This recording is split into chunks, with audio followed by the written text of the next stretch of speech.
Amusez-vous tant que vous pouvez, me dit Machine, car bientôt votre loi vivre s'évaporera comme neige au soleil. Mon plan est infaillible, et personne ne pourra vous aider. Réveille-toi. Allez, debout. Heatwave. Et détruis tous leurs espoirs.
Je suis désolé les gars, mais on n'est pas disponible aujourd'hui.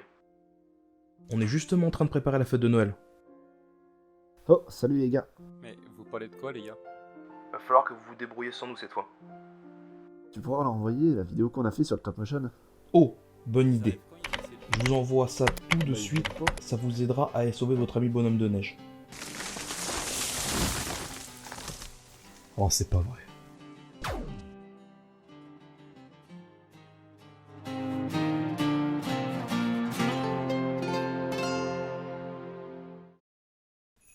Cette vidéo sera séparée en 3 parties. Tout d'abord, nous intéresserons aux étapes antérieures pour créer notre personnage en Playmotion. En deuxième, nous intéresserons à la façon d'animer une scène en stop motion. Et pour finir, nous regarderons comment transformer nos photos en une vidéo.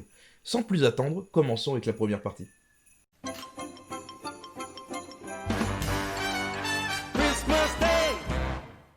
La création d'un personnage 3D en pâte fibo ou en argile par exemple n'est pas très compliquée si vous avez suivi tous nos autres tutoriels. Pour commencer, il vous faudra une référence. Elle est représentée par un personnage que vous avez dessiné.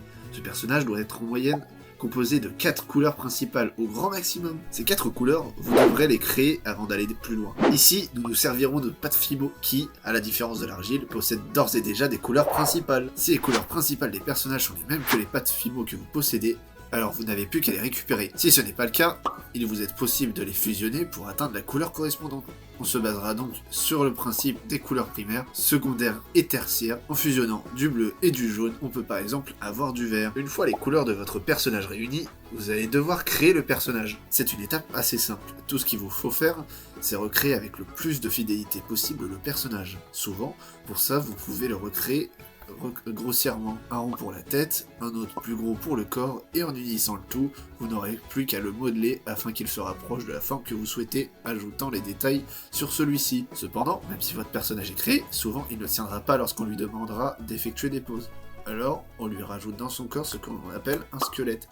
L'objectif ici est de tout simplement offrir une structure plus solide au personnage pour qu'il ne se déforme pas lorsqu'on le bougera. Une fois toutes ces étapes réunies, vous avez réussi la partie numéro 1. Passons maintenant à l'animation.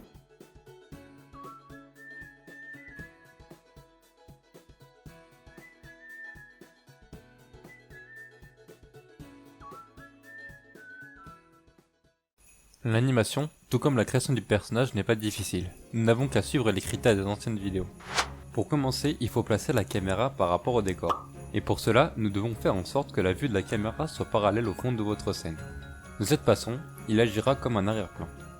Ensuite, nous n'avons plus qu'à rajouter les objets du décor entre la caméra et le fond de la scène. On appelle cette technique les plans. Plus les images sont éloignées de la caméra et plus les plans sont atteints de la personne regardant la vidéo.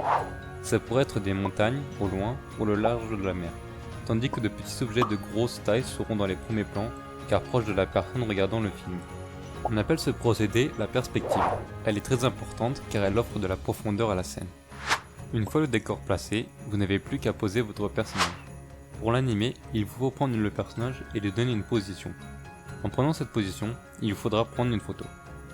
Une fois ça fait, changez très largement la position du personnage et reprenez une photo. Si vous avez bien suivi nos vidéos, nous appliquons la même technique avec les flipbooks. L'objectif étant de dessiner toutes les positions du personnage et en les animant, le personnage bougera automatiquement. Souvent, pour que la vidéo agisse bien en tant que stop motion, on se base sur un ratio de 12 photos par seconde. Le nombre d'images par seconde représente le nombre d'images fixes que contient une seconde. Par exemple, dans les vidéos de Menu Machine, on est à 24 images par seconde. C'est le format standard. On peut bien évidemment monter à 30, 60, voire 120 images par seconde, et dans le cas d'un stop motion, 24 images par seconde suffisent largement pour animer une vidéo de ce genre. Si vous avez d'ailleurs du mal à effectuer une pause avec votre personnage en Fimo, n'hésitez pas à dessiner un flipbook de l'action désirée et de la recopier en 3D avec la patte Fimo. Finissons donc avec la transformation d'image en vidéo.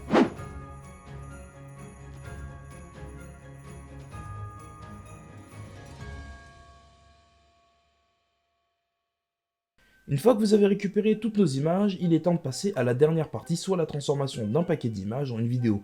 Et pour ça, rien de plus simple que d'utiliser l'un des nombreux sites de montage que vous avez trouvé sur internet. Dans notre cas, le plus simple sera d'utiliser un logiciel comme Premiere Pro. Pour commencer, il faudra mettre toutes les images dans un dossier. Par la suite, il faudra baisser leur taille de visionnage de 5 secondes à 2 frames. Le terme frame ici représente le mot image que l'on utilisait avant. Et si le format de base d'une vidéo est de 24 images par seconde mais que l'on n'a que 12, il suffit d'augmenter par 2 le nombre de temps que dure chaque image. Donc 2 frames au lieu d'une. Une fois que vous avez fait ceci, collez les unes après les autres toutes les images. Enregistrez votre projet, exportez-le en tant que vidéo. Ici, on aimerait utiliser les détails H.264 et HDTV 1080p. H.264 qui est le format de la vidéo, donc la façon dont elle va être lue, et 1080p représentant la dimension, celle la plus utilisée de nos jours. D'ailleurs, c'est celle qui est souvent utilisée sur vos appareils photo. Une fois ces deux points validés, il ne faudra plus qu'attendre, et voilà, vous avez votre vidéo en stop motion.